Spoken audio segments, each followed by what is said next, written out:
não parar, não precipitar e não retroceder. Então dizer para esse cara, sabe quando nós vamos parar? Nunca. Nunca na sua porca vida. Né?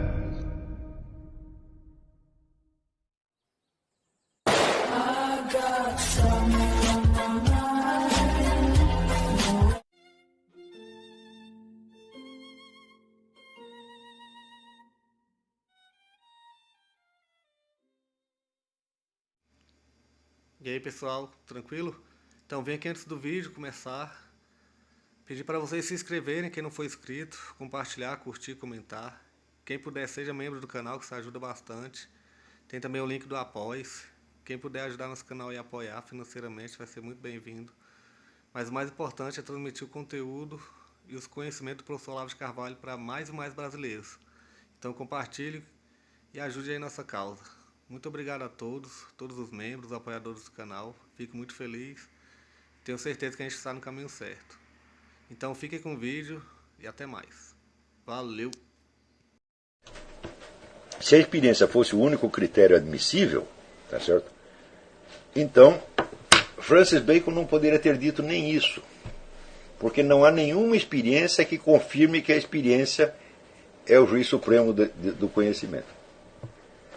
Não é possível provar isso por experiência. Aliás, ao contrário. A experiência prova o contrário. Precisamente o contrário. A experiência histórica mostra que só raramente a experiência é o juiz supremo. Por quê? A experiência de cada ser humano é muito limitada.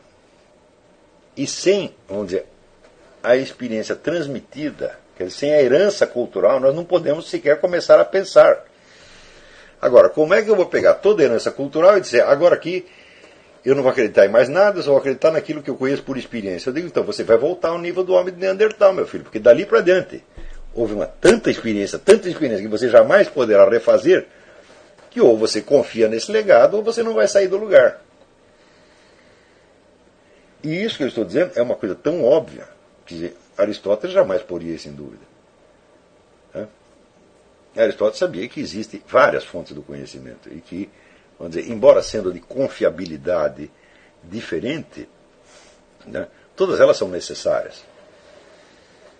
Por exemplo, ele sabia que quando você toma uma determinada questão para investigar, você nunca é o primeiro. Porque para uma questão chegar a se tornar uma questão pensável, já precisa ter havido muita experiência acumulada. E já precisa ter, vamos dizer, uma massa crítica de discurso em torno daquilo para você poder começar a investigar. Então o que ele fazia? Ele pegava todas as opiniões anteriores sobre o mesmo assunto e as articulava e catalogava. Ele sempre começava assim. Ele diz, todo conhecimento depende de algum outro conhecimento. E os primeiros conhecimentos? Meu filho, os primeiros conhecimentos estão arraigados na noite da sua percepção infantil. Você não lembra mais disso aí. Você não sabe de onde começou o conhecimento. Tá certo? Então, veja, tanto a ideia cartesiana da tábua rasa, duvidar de tudo, quanto a ideia do Bacon de testar tudo pela experiência, isso é tão inviável que só uma criança pode pensar um negócio desse. Agora que eu vou duvidar de tudo, só vou acreditar naquilo que tem prova. Né? Bom, então, penso, logo existo. Eu digo, bom, tem um sujeito que pensa e tem outro que existe. Prova que é o mesmo. Você está vendo como você já tem que acreditar em alguma coisa sem prova para você tentar provar alguma coisa? Então, quer dizer, essas negações pueris da herança cultural não levam a parte alguma. Elas são, assim como bravatas, fanfarronadas. Então, quer dizer, Descartes, toda a filosofia de Descartes, toda a filosofia de Bacon baseia numa fanfarronada pueril que eles mesmos não podem realizar. Bom, se fosse por inexperiência, nós poderíamos perdoar isso aí. Quando os primeiros pré-socráticos lá estão tentando especular alguma coisa, eles falam besteira pra caramba, mas eles são os primeiros que estão lidando com o assunto, então a gente perdoa. Hein? Mas, quando chega a Descartes e Bacon, a filosofia já tinha quase 2000 anos.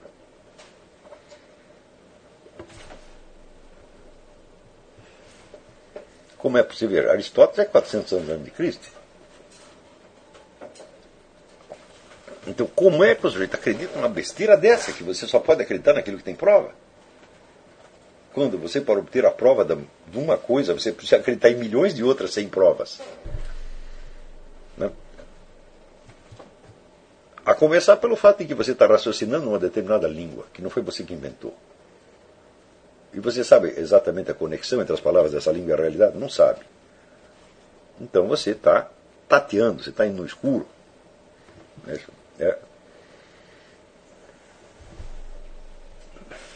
Se o ser humano não tivesse capacidades de conhecimento que vão infinitamente além da sua capacidade de prova, ele jamais saberia nada. É justamente estas capacidades de conhecer sem provas, elas é que são decisivas. Afinal de contas, a prova serve para o quê? A prova só serve para uma outra pessoa.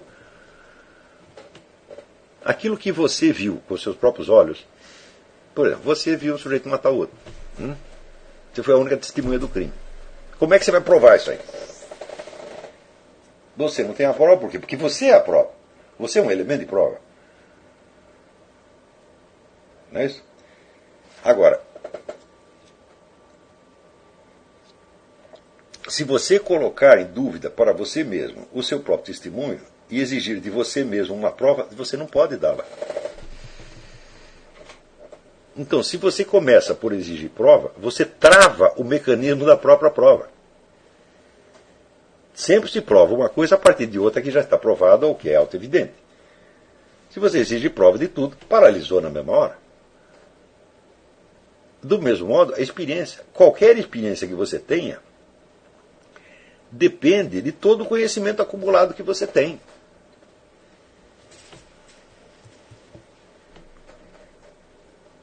Qualquer uma. E este conhecimento acumulado, e deste conhecimento acumulado, você não tem prova alguma. Então, quer dizer, a prova é apenas um complemento do conhecimento.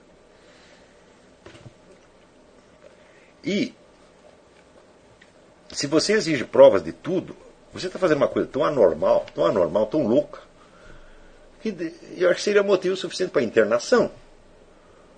Porque se você duvida de tudo, então é porque você já está, vamos dizer, possuído por um sentimento de que tudo é um engano. De que tudo são aparências enganosas. E que o único sujeito confiável é você. Eu digo, você acha que isso é normal? Você acha que isso é um bom começo para a filosofia? Quer dizer, o sujeito primeiro fica louco e depois, né, inventa uma filosofia para sair da sua própria loucura? Eu digo, isso não é um bom meio. Mas, então você, com isso, você está criando um falso problema. Veja, a falta de confiabilidade de tudo não é um problema de maneira alguma. Porque para você dizer que você desconfia de tudo, você já precisa estar confiando em tudo. Você tem que confiar em tantas coisas, né? Você veja, quando Descartes fala o penso logo existe, ele pode chegar até a conclusão do penso logo existe, porque ele já partiu desta conclusão. Ele já sabia disso desde o início. Senão jamais chegaria. Outra coisa, a prova é um elemento do discurso e não da percepção. Não existem provas na percepção. Só existem dados. Não existem provas. A prova entra não no exercício do conhecimento, mas no exercício da discussão, ou seja, na transmissão do conhecimento. Se eu vi algo, eu não preciso provar aquilo porque eu sei. Mas se eu digo aquilo para uma segunda pessoa, ela tem o direito de duvidar. Então daí eu tento provar para ela. E às vezes posso não conseguir provar. Então, quer dizer, a prova é um elemento que diz respeito, sobretudo, ao convívio social e não ao conhecimento. Se você só quiser conhecer aquilo que você possa provar e que você possa tornar, por assim dizer, obrigatório para os outros, você não vai saber nada na vida. Então, saber é saber o que os outros não sabem. E saber coisas que, na maior parte dos casos, você não vai poder transmitir aos outros. O que você pode transmitir é uma fração do que você sabe, do que você viu, do que você tem acumulado, etc, etc. Ora, se nós reduzimos o conhecimento humano a esta fração comunicável, o que acontece? Você tem um universo de discurso que está gravado em, né, livros, DVDs, etc, etc. E isso constitui uma espécie de microcosmo. Comparado com o mundo real, isso é nada. É um zero. Então você precisa saber em qual dos mundos você quer penetrar. O mundo do conhecimento ou o mundo real? O mundo do conhecimento é uma ferramenta para chegar no mundo real, mas ele por si próprio ele tem seus problemas internos, tem suas dificuldades internas, e você pode estacionar ali e ficar nelas o resto da sua vida. E jamais chegar a conhecer nada da realidade. Então, todas essas dificuldades se colocam logo no início de uma carreira de estudante de filosofia. Por quê? Porque a tradição filosófica moderna já coloca tudo isso em cima de você. E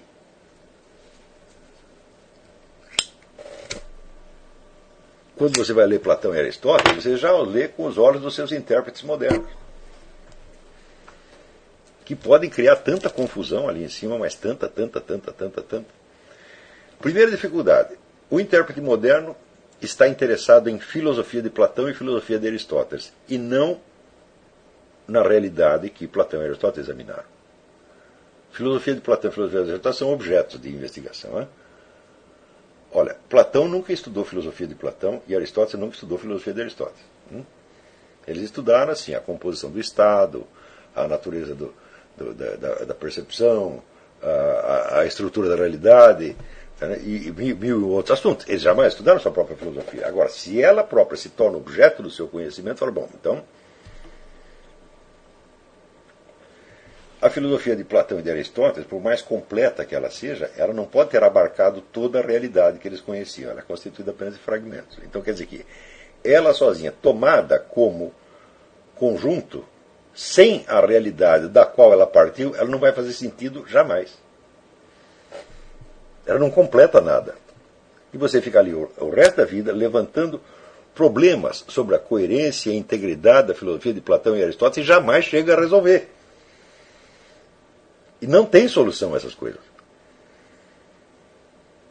Ninguém pode fazer uma filosofia tão completa que ela possa ser compreendida fazendo abstração da realidade que ela investigou. Então, se você presta atenção demais na filosofia de Platão e de Aristóteles, você fica louco.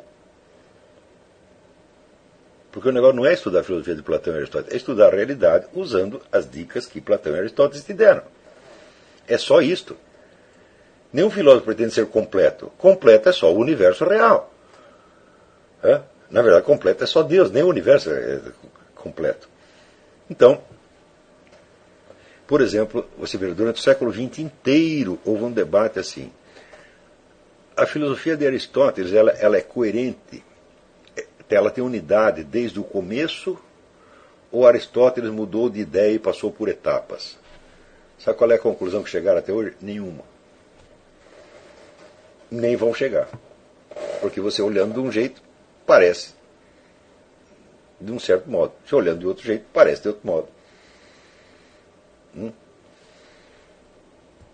Então, mas será que foi para isso que Aristóteles teve todo aquele trabalho? Se Aristóteles tivesse interessado nisso, ele teria escrito um livro chamado Aristóteles.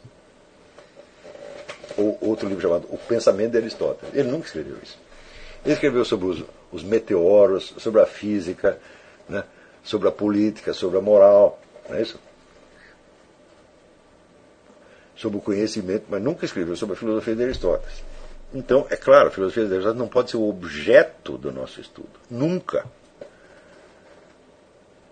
Entendeu? Quer dizer, isso é uma coisa de uma alienação tão terrível que pode danificar um cérebro humano pelo resto da vida. Ou seja, nós temos que estudar Platão e Aristóteles tendo em vista as coisas, as realidades da vida das quais eles falaram. E se você não tem acesso a essas realidades diretamente, você pode ter através da imaginação, quer dizer, você lê outras coisas, obtém as informações necessárias sobre as coisas das quais eles estavam falando, e através disso você vai fazer uma série de analogias com a sua própria experiência real, e aí você vai entender do que eles estavam falando. Sem nunca você ter certeza de que você é o detentor da interpretação exata. Eu cheguei aqui na interpretação exata da filosofia de Aristóteles. Aristóteles nem Platão jamais lhe pediram isso. E se pedissem, seriam completamente loucos. Ora, 80% da atividade acadêmica no mundo e nos centros de estudo mais sério que tem, consiste em esmiuçar texto de filósofos para chegar a uma interpretação exata do que eles estão falando. Ou seja, é uma atividade terrivelmente alienante. Você vê que nas ciências físicas não tem esse problema. Por exemplo, se você pegar aí a teoria da relatividade, né? As pessoas não estão interessadas, vamos dizer, no texto e na obra em que Einstein expôs a teoria da relatividade. Eles estão interessados em saber se a teoria da relatividade funciona no mundo real.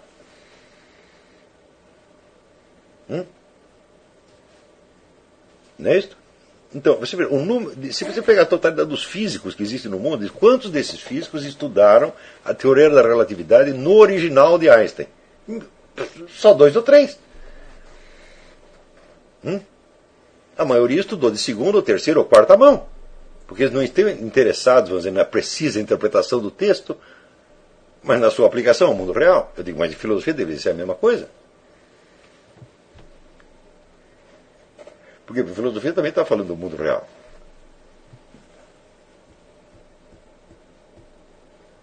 Muito bem. Deixa eu explicar para vocês o que aconteceu com Emile Durkheim e Hippolyte Taine.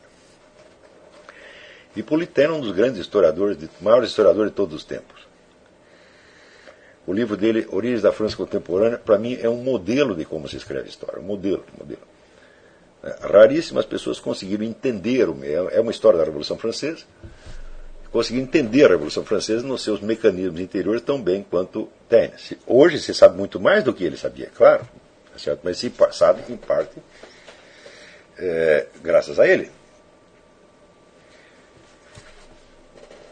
E aconteceu que, desde o início,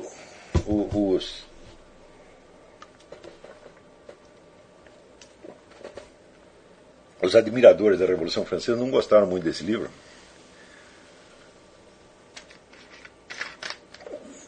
Porque ele mostrava como foi que aquelas sociedades de pensamento, como se chamavam no século XVIII, conseguiram inventar um mundo fictício, uma espécie de mundo platônico das ideias, tá certo? Conseguiram se desligar totalmente da realidade da vida social francesa e inventar um monstrengo que em seguida tentaram aplicar, vamos dizer, com os resultados mais desastrosos, porque a Revolução Francesa foi um fracasso em todo sentido, quer dizer, foi um negócio enormemente sangrento e que não deu nada. Depois o que aconteceu? Depois da Revolução veio a ditadura de Napoleão, daí Napoleão caiu, daí houve várias restaurações, revoluções e não sei o que, e assim ficou durante 100 anos. Quer dizer, a França ficou patinando no lugar durante 100 anos. Tá certo? E se você observa a trajetória da França depois disso, ela veio de queda em queda. A França, até o século XVIII, era o país mais poderoso do mundo. Né? Quando chega já no século XIX, já leva uma surra dos alemães, que é uma coisa terrível. E depois busca uma vingança em 1914, consegue mais ou menos a vingança, com um preço enorme, e depois, na Segunda Guerra, daquele vexame que os alemães invadem aquilo por telefone. E hoje, o que é a França? A França é um office boy do país árabe. Quer dizer, que é uma potência de segunda classe, mas não é potência coisíssima nenhuma, aquilo não é nada. Tá certo? Então, foi isso que a Revolução Francesa fez. Se é verdade aquilo de que pelos frutos conhecereis, eu digo, a Revolução Francesa jogou a França no lixo. Então, certamente. Agora, os caras celebram aquilo. Quando você não tem virtudes para você louvar, você começa a louvar seus defeitos. Você começa a se orgulhar dos seus pecados. Mas quando foi 1989, já houve muitas reações na França. Muita gente dizia, não há o que comemorar, isso aí foi uma loucura. Né? Quer dizer, historiadores de peso diziam isso. Mas no século XIX não era muito elegante dizer isso, e o Taine foi o primeiro que disse. E acontece que a técnica, o método do Taine era tentar entender as ações a partir dos seus agentes, individuais ou grupais. Quer dizer, como é que eles interpretavam a situação, o que eles viam, o que eles queriam, e o que eles fizeram, e o que eles obtiveram. Isso é, na verdade, essa é a própria definição da história. Quando surge a sociologia moderna, o inventor dela foi Émile Durkheim. Émile Durkheim ele faz uma crítica a esse tipo de historiografia, dizendo o seguinte, que por baixo das ações dos agentes existem fatores muito mais decisivos, que são fatores impessoais, que são, vamos dizer, o que ele chama os fatos sociais. Quer dizer, fatos sociais são forças que pesam sobre a sociedade, sobre os seres humanos, sem que isso dependa da intenção de quem quer que seja. Eles são fatores anônimos que pesam. São instituições, são hábitos, são resultados estatísticos, né?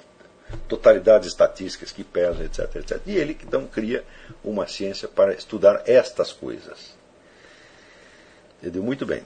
Então, se você tem o mais mínima prática de Aristóteles, você sabe que um está falando de causas próximas e outro está falando de causas remotas.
Chegamos a mais um final de uma aula, de um vídeo. Espero que tenham gostado.